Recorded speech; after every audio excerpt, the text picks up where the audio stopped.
তৃণমূলের নবজোয়ার কর্মসূচিতে উত্তরবঙ্গে জনসংযোগের ঝড় তুলেছেন তৃণমূল কংগ্রেসের সর্বভারতীয় সাধারণ সম্পাদক অভিষেক বন্দ্যোপাধ্যায়।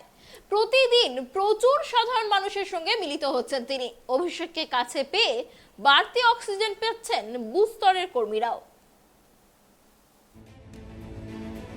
কালিয়াগঞ্জের ঘটনায় উত্তাল রাজ্য রাজনীতি। এই উত্তপ্ত পরিস্থিতিতে উত্তর দিনাজপুরে পা রেখে বিরোধীদের নিশানা করলেন তৃণমূল কংগ্রেসের সর্বভারতীয় সাধারণ সম্পাদক অভিষেক বন্দ্যোপাধ্যায়। যারা মৃত্যুকে নিয়ে রাজনীতি করে তাদের উপরে ফেলবেন তো? ছাত্রীকে ধর্ষণ করে খুনের অভিযোগে উত্তাল হয়ে ওঠা কালিয়াগঞ্জের থানায় আগুন ও পুলিশ কর্মীদের মারধরে অভিযুক্তদের আরও 19 জনকে গ্রেপ্তার করা হয়। অভিযুক্তদের ধরতে গিয়ে গুলিতে মৃত্যু হয় মৃত্যুঞ্জয় বর্মন নামে ওই যুবকের। পরপর এই দুটি মৃত্যুর প্রতিবাদে 12 ঘন্টার বন্ধ থাকে বিজেপি। নাম না করেই অভিষেকের অভিযোগ, মৃত্যু নিয়ে রাজনীতি করছে বিজেপি।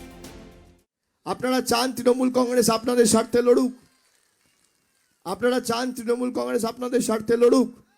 আশীর্বাদ আছে, সমর্থন আছে, বাংলার প্রতি বঞ্চনার বিরুদ্ধে লড়বেন। যারা মৃত্যুকে নিয়ে রাজনীতি করে তাদেরকে সমূলে উপড়ে ফেলবেন। যারা আপনার সাথে প্রতারণা করেছে তাদেরকে জবাব দেবেন। যারা মানুষকে বঞ্চিত করে রেখেছে তাদের উচিত শিক্ষা দেবেন। আপনার অধিকারের স্বার্থে লড়বেন। মানুষের পঞ্চায়েত গড়বেন। রাম মন্দির ধর্ম নয়, নিজের অধিকারকে সামনে রেখে ভোটাধিকার প্রয়োগ করতে হবে। যে আমার স্বার্থে লড়বে আমি তাকেই ভোট দেবো। যে আমার গ্রামে নল কল, রাস্তা, বিদ্যুৎ ব্যবস্থা, আরো উন্নত মানের শিক্ষা ব্যবস্থা, স্বাস্থ্য ব্যবস্থা, পরিকাঠামো, পর্যটন নিয়ে যে লড়বে আমি তার পাশে দাঁড়াবো। আপনি দেখুন তৃণমূল যা কথা দেয়, তৃণমূল কথা রাখে। আর নরেন্দ্র মোদী কংগ্রেস এরা কথা দিয়ে কথা রাখে না। রায়গঞ্জে বিজেপির সাংসদ রয়েছে। কেন্দ্রীয় বঞ্চনার অভিযোগ তুলে রবিবার চোপড়ায় জনসভায় অভিষেক বলেন, রায়গঞ্জের জন্য কেন্দ্র থেকে এরা কি কিছু আনতে পেরেছে? উত্তর দিনাজপুরের জন্য কি কিছু করেছে? কিন্তু মমতা বন্দ্যোপাধ্যায় সরকার করেছে। আজকে বিজেপি 2021 সালে বাংলায় হারার পর আপনার 100 দিনের টাকা বন্ধ করে দিয়েছে। বাংলা গ্রাম সড়ক যোজনার টাকা বন্ধ করে দিয়েছে। বাংলা আবাস যোজনায় 11,36,000 প্রকৃত প্রাপকের বিস্তারিত তালিকা রাজ্য সরকার কেন্দ্রকে পাঠিয়েছে আজ থেকে 5 মাস আগে। সেই টাকা পুরোপুরি বন্ধ করে দিয়েছে। বাংলা একমাত্র রাজ্য যার 100 দিনের টাকা বন্ধ, একমাত্র রাজ্য। ভারতবর্ষে আর কোনো রাজ্যের টাকা কেন্দ্র সরকার বা মোদী সরকার আটকায়নি। আপনারা 2019 সালে ভোট দিয়ে বিজেপিকে জিতিয়েছিলেন।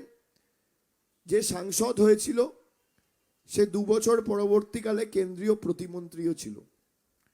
আপনারা বলুন, রায়গঞ্জের জন্য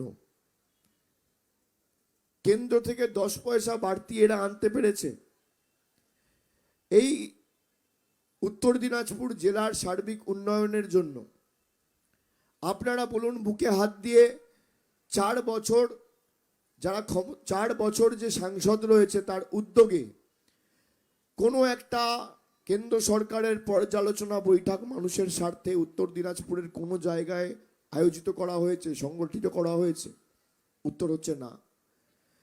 আপনি দেখুন, মোদী সরকার 2021-এ বাংলায় হারার পর বাংলার টাকা বন্ধ করে দিল। আর মমতা বন্দ্যোপাধ্যায় বাংলায় জেতার পর যেখানে জিতেছে সেখানেও লক্ষ্মীর ভান্ডার হচ্ছে, আর যেখানে হেরেছে সেখানেও লক্ষ্মীর ভান্ডার হচ্ছে। উত্তর দিনাজপুরের চোপড়ায় 2026 সালের বিধানসভায় নির্বাচন নিয়ে লক্ষ্যমাত্রা বেঁধে দিলেন অভিষেক বন্দ্যোপাধ্যায়। চোপড়া জনসভা থেকে অভিষেক বলেন, ইডি সিবিআই দিয়ে ধমকে চমকে কোনো লাভ হবে না। অন্য দল ভয় পেতে পারে, তৃণমূল এসবকে ভয় পায় না। আমাকেও নোটিশ পাঠিয়েছে, যত নোটিশ আসবে আন্দোলনের ভাষা তত তীব্র হবে। ধমকে চমকে তৃণমূলকে আটকাতে পারবেন না। 2011 সালে 184টি আসন ছিল, 2016 সালে 211, আর 2021 সালে 214। 2026 সালে তৃণমূল কংগ্রেসের আসন সংখ্যা 240 হবে। যত ধমকাবেন চমকাবেন ততই শক্তিশালী হবে তৃণমূল। এদিন অভিষেক আরও জানান, তিনি এবার থেকে 2 মাস অন্তর উত্তর দিনাজপুরে আসবেন। ক্যামেরায় বরুণ ভান্ডারীর সঙ্গে দেবযানী সরকারের রিপোর্ট, ট্রাইব টিভি।